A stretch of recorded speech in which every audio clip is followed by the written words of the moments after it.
ಅಸ್ಥಿರತೆಯನ್ನ ಸೃಷ್ಟಿ ಮಾಡ್ಲಿಕ್ಕೆ ಕೂಡ ಬಳಕೆ ಆಗ್ತಾ ಇದೆ ಅನ್ನೋ ಗಂಭೀರ ಆರೋಪ ಇದೆ. ಒಂದಷ್ಟು ಉದಾಹರಣೆ, for example republic media network ಕೂಡ ಇದ್ರ ಬಗ್ಗೆ ಸ್ಟಿಂಗ್ ಆಪರೇಷನ್ ನಡೆಸಿತ್ತು. ಇತ್ತೀಚೆಗೆ ಬಹಳ ಸದ್ದು ಮಾಡ್ತಾ ಇರೋ ವಿಚಾರ ಏನದು, ದಿ ತಿಮೋತಿ ಇನಿಷಿಯೇಟಿವ್ ಅಂತ ಹೇಳಿ ಅಮೆರಿಕ ಬೇಸ್ಡ್ ಒಂದು ಮೆಷಿನರಿ ಇಲ್ಲಿ ಭಾರತದಲ್ಲಿ ಫಂಡ್ ಮಾಡ್ತಾ ಇದ್ದು, ಎಸ್ಪೆಷಲಿ ನಕ್ಸಲ್ ಹಾಗೆ ಮಾವೋವಾದಿಗಳು ಆಕ್ಟಿವ್ ಆಗಿದ್ದ ಅಥವಾ ಆ ರೀತಿಯಾಗಿ ಇನ್ಫ್ಲೂಯೆನ್ಸ್ ಇರತಕ್ಕಂತ ಏರಿಯಾಗಳಲ್ಲಿ ಯಥೇಚ್ಛವಾಗಿ ಹಣ ಸಂದಾಯ ಆಗಿದೆ ಅನ್ನೋದ್ರ ಬಗ್ಗೆ ವರದಿಗಳಿದೆ. ಇಡೀ ಕೂಡ ತನಿಖೆಯನ್ನ ನಡೆಸ್ತಾ ಇದೆ. ಹೀಗಿರುವಾಗ ಯಾವುದು ಭಾರತದ ಸಮಗ್ರತೆ, ಯಾವುದು ಭಾರತದ ಭದ್ರತೆ, ಏಕತೆ, ಇದಕ್ಕೆ ವಿರುದ್ಧವಾದ ಚಟುವಟಿಕೆಯನ್ನ ಮಾಡಲಿಕ್ಕೆ ಹಣ ವಿನಿಯೋಗ ಆಗ್ತಿದೆಯೋ ನಾವು ಅದಕ್ಕೆ ಕಡಿವಾಣ ಹಾಕ್ತೀವಿ ಅಂತ ಹೇಳ್ತಾ ಇದೆ FCRA ತಿದ್ದುಪಡಿ. ತಪ್ಪಾ ಇದು? ತಪ್ಪು. ಯಾಕಂದ್ರೆ ಒಂದು ಸಂಸ್ಥೆ ಈಗ RSSಗೆ ವಿದೇಶಿ ಹಣ ಬರ್ತಾ ಇದೆ, ಒಪ್ಕೊಂಡ್ರು.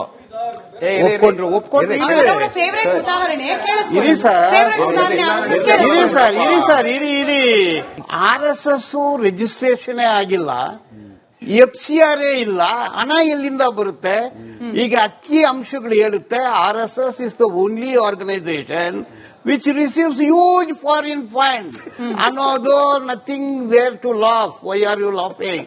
I am not joking. Source ಏನು ಅನ್ನೋದು ಸೋರ್ಸ್ ಇದು ಎಲ್ಲರದು ಬರ್ತಾ ಇದೆ. ಒಂದು ಈಗ ಫಾರಿನ್ ಕಾಂಟ್ರಿಬ್ಯೂಷನ್, ಟೆಲಿಫೋನ್ ಇಂಡಸ್ಟ್ರಿನಲ್ಲಿ ಫಾರಿನ್ ಕಾಂಟ್ರಿಬ್ಯೂಷನ್, ಏರ್ಪೋರ್ಟ್ ಅಲ್ಲಿ ಫಾರಿನ್ ಕಾಂಟ್ರಿಬ್ಯೂಷನ್, ಸೀಪೋರ್ಟ್ ಅಲ್ಲಿ ಫಾರಿನ್ ಕಾಂಟ್ರಿಬ್ಯೂಷನ್, LIC ನಲ್ಲಿ ಫಾರಿನ್ ಕಾಂಟ್ರಿಬ್ಯೂಷನ್, ಪ್ರತಿಯಲ್ಲಿನೂ ಇರು ಸರ್. ನೀವು ಮಾತಾಡ್ತಿದ್ದಾಗ ನಾನು ಬಂದಿಲ್ಲ.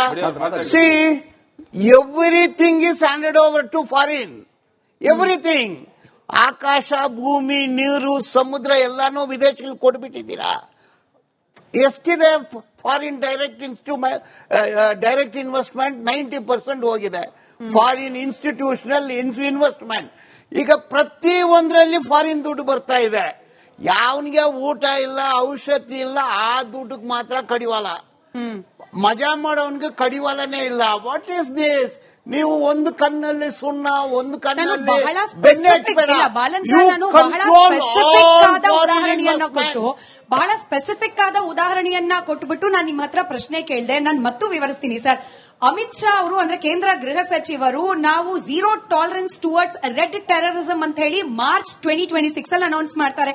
ಅದೇ ತಿಂಗಳ ಅವಧಿಯಲ್ಲಿ, ಆ ತಿಂಗಳ ಹಿಂದೆ ಮುಂದಿನ ತಿಂಗಳ ಅವಧಿಯಲ್ಲಿ ಕರ್ನಾಟಕ, ಅಸ್ಸಾಂ, ಛತ್ತೀಸ್ಗಢದಂತಹ ಪ್ರದೇಶಗಳಲ್ಲಿ ಯಥೇಚ್ಛವಾಗಿ ಈ ಅಮೆರಿಕನ್ ಸಂಸ್ಥೆಯಿಂದ ಬರ್ತಕ್ಕಂತ ಹಣಗಳು ಯಾರು ಯೂಸ್ ಮಾಡ್ತಿದ್ದಾರೆ, ಯಾತಕ್ಕೆ ಯೂಸ್ ಮಾಡ್ತಿದ್ದಾರೆ ಅನ್ನೋದ್ರ ಲೆಕ್ಕವೂ ಸಿಗದೆ ಖರ್ಚಾಗ್ತಾ ಇದೆ ಅಂತಂದ್ರೆ ಇದ್ರ ಬಗ್ಗೆ ಅನುಮಾನದ ದೃಷ್ಟಿ ಒಳ್ಳೇದಲ್ವಾ? ತನಿಖೆ ಆಗಿದೆ, ಕೋರ್ಟ್ ಅಲ್ಲಿ ತೀರ್ಪು ಆಗಿದೆ. Whether there is any judgment in the court, ತನಿಖೆ ಆಗ್ತಾ ಇದೆ. ಬಿಡುಗಡೆ ಆಗಿದೆ. ED ಏನ್ ಮಾಡ್ತಾ ಇದೆ, CBI ಏನ್ ಮಾಡ್ತಾ ಇದೆ ಎಲ್ಲರಿಗೂ ಗೊತ್ತಿದೆ.